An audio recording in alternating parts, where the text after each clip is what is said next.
Әрбір ата-ана үшін баласының денсаулығы ең басты байлық. Бала дүниеге келген алғашқы күннен бастап, оның дұрыс өсуі, дамуы, ой санасының қалыптасуы үшін жеткілікті дәрумендер мен минералдар қажет. Дәрумендер адам ағзасында өздігінен пайда болмайтын, тек тағам арқылы немесе арнайы қоспалар арқылы алынатын биологиялық белсенді заттар. Олар жасушалардың жұмысын реттейді, иммундық жүйені күшейтеді, сүйек пен бұлшықетті қалыптастырады, мидың дамуына ықпал етеді.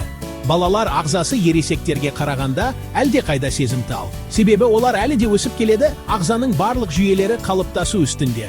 Егер осы кезеңде қажетті дәрумендер жеткіліксіз болса, балада түрлі денсаулық мәселелері туындауы мүмкін. Иммунитеттің әлсіреуі, тәбеттің төмендеуі, сүйектің баяу өсуі, есте сақтау қабілетінің нашарлауы, тез шаршағыштық. Кей жағдайларда дәрумен тапшылығы ұзақ мерзімді ауруларға әкелуі де мүмкін. Сондықтан балалардың дәруменге деген қажеттілігін уақытылы өтеу ата-ананың ең маңызды міндеттерінің бірі. Бұл үшін табиғи тағамдардан дәрумен алу басты жол болып саналады. Жеміс-жидек, көкөніс, сүт өнімдері, ет, балық – бұлардың бәрі бала ағзасына қажетті қоректік заттардың негізгі көзі. Алайда кейде дұрыс тамақтану жеткіліксіз болуы мүмкін. Мысалы, қыс айларында жаңа піскен жеміс-жидек азайғанда, немесе бала тамақ таңдағыш болғанда, қосымша дәрумен қоспалары қажет болуы мүмкін. Дәрумендердің балалар өміріндегі рөлі өсу мен дамуды қамтамасыз етеді. Баланың бойы мен салмағы дұрыс өсу үшін D дәрумені, кальций және ақуыз маңызды рөл атқарады. Иммундық жүйені нығайтады. С дәрумені мен мырыш түрлі инфекциялардан қорғап, суық тиюді азайтады. Ми дамуын қолдайды. Омега-3 май қышқылдары, фтобы дәрумендері ойлау қабілетін жақсартады, энергия береді. В1, В2, В6 дәрумендері тағамнан энергия бөлуге қатысады. Көру және тері денсаулығы. А дәрумені көздің көруін жақсартып, терінің саулығын сақтайды. 1.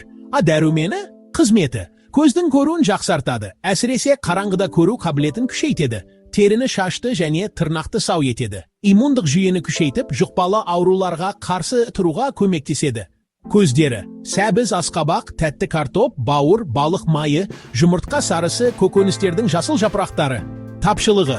Түнгі соқырлық, қараңғыда нашар көру. Терінің құрғауы, инфекцияларға бейімділік. Артық мөлшері. Бауырды зақымдауы мүмкін, бас ауруын, жүрек айнуын тудырады. 2. Тобы дәрумендері, тобына бірнеше дәрумендер кіреді. Хиамин, Г, рибофлавин, В3, ниацин, алтпиридоксин, В-декит, фолий қышқылы, В12, кобаламин.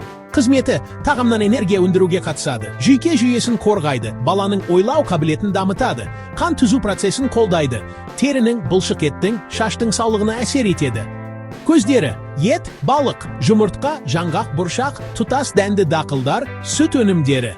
Тапшылығы. Шаршағыштық, есте сақтау қабілетінің төмендеуі, тәбеттің жоғалуы, анемия, қаназдық. Қызметі иммундық жүйені күшейтеді, жараның тез жазылуына ықпал етеді, темірдің ағзаға сіңуін жақсартады, антиоксидант ретінде жасушаларды еркін радикалдардан қорғайды. Көздері, цитрус жемістері, апельсин, мандарин, лимон, құлпынай, болгар бұрышы, қызанақ, брокколи, итмұрын. Тапшылығы, цинга қызыл ектің қанауы, тістердің түсуі, әлсіздік, жиі ауру. 4. D дәрумені. Қызметі, сүйек пен тістің дұрыс қалыптасуын қамтамасыз етеді. Кальций мен фосфордың ағзаға сіңуіне көмектеседі. Иммунитетті қолдайды. Көздері, күн сәулесі ең бастысы, балық майы, майлы балықтар, лосось, скумбрия, жұмыртқа, сүт өнімдері. Тапшылығы, рахит, сүйектің жұмсарып деформацияға ұшырауы, бұлшықет әлсіздігі. Артық мөлшері, кальцийдің артық жиналуына, бүйрек пен жүрекке зиян келтіруі мүмкін. Е дәрумені. Қызметі, антиоксидант ретінде жасушаларды қорғайды, тері мен көздің саулығын сақтайды, қан айналымын жақсартады. Көздері, майлары, күнбағыс, жүгері, зәйтүн, жаңғақтар, дәндер, шпинат. Тапшылығы, бұлшықет әлсіздігі, көрудің нашарлауы, иммунитеттің төмендеуі.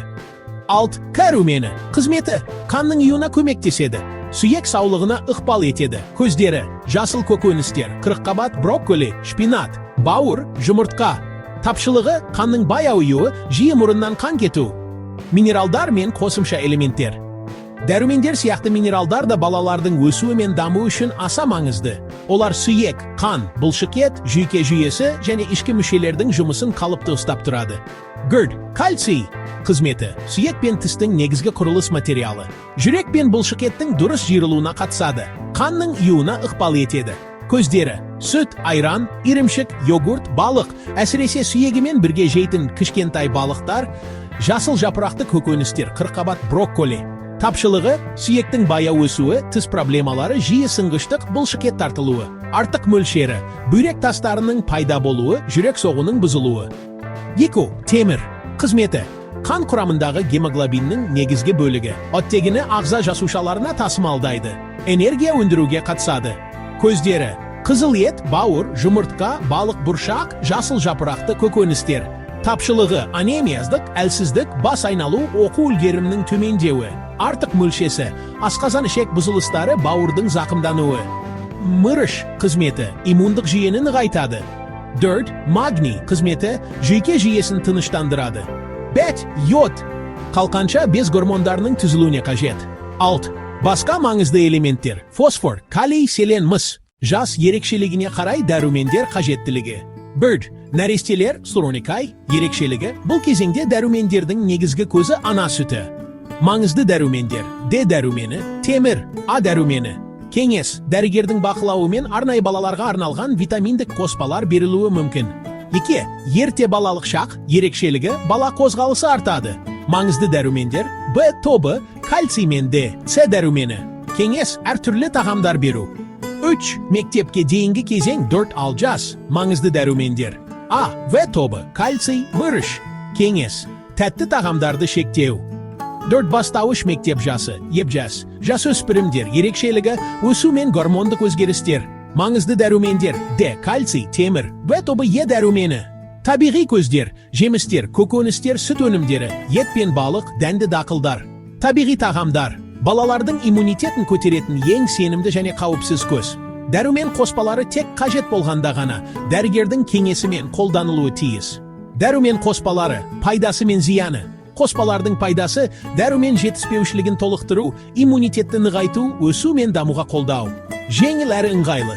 Қоспалардың зияны, артық доза қаупі, жалған қауіпсіздік сезімі, аллергия және жанама әсерлер, сапасыз өнімдер. Жас ерекшелігіне сай келмеуі өте қауіпті. Балалардың дәрумен таңдауда не ескеру керек? Жас ерекшелігіне қарай таңдау, табиғи тамақтануды басты орынға қою, дәрігер кеңесінің маңызы, артық дозалаудан сақ болу, сапалы өнімді таңдау, баланың тамақтану әдетін қалыптастыру, ата-ананың бақылауы. Дәрумендер балалардың денсаулығы мен дамуына арналған негізгі тірек. Дұрыс тамақтану, белсенді өмір салты және қажет болған жағдайда ғана дәрумен қоспаларын қолдану ата-аналардың басты мақсаты болуы тиіс. Бұл болашақ ұрпақтың мықты, ақылды әрі бақытты болып өсуіне жасалған ең үлкен инвестиция.